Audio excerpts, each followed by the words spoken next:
बिस्मिल्लाहिर्रहमानिर्रहीम।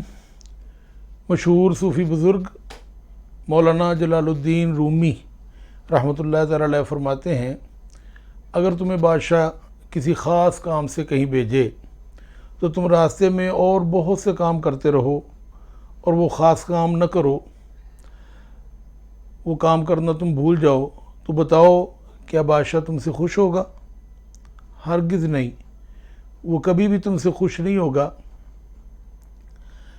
इसलिए कि तुम बेशक कहो कि मैंने सारे काम किए हैं, मैंने बहुत सारे काम किए हैं, सिर्फ़ इबादत ही तो नहीं की। तो असल बात यह है कि तुम बनाए ही इबादत के लिए गए हो। अल्लाह रब्बुल इज़्ज़त कुरान पाक में इरशाद फरमाता है, वमा खलक़तुल जिन्ना वल इंसा इल्ला लियअबुदून, कि हमने जिन्नों और इंसानों को सिर्फ़ इबादत के लिए बनाया है। इसलिए तुम दुनिया के सारे काम भूल जाओ लेकिन इबादत करना नहीं भूलना। इसलिए कि अल्लाह रब्बुल इज़्ज़त ने कुरान पाक में इरशाद फरमाया, इन्नल्लाह अश्तरा मिनल मुमिनीना अनफुसहुम व अम्वालहुम बिअन्ना लहुमुल जन्नह, कि इंसान से जन्नत के बदले उसके जान और माल वक़्त हर चीज़ को अल्लाह रब्बुल इज़्ज़त ने ख़रीद लिया है।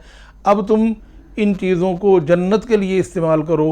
अगर तुम इबादत में इस्तेमाल नहीं करते, जन्नत के लिए इस्तेमाल नहीं करते, तो उसका दूसरा मतलब ये होगा कि तुम्हारा वक़्त, तुम्हारे जान और तुम्हारा माल जब इबादत में ख़र्च नहीं होता तो फिर वो जहन्नम के लिए होगा।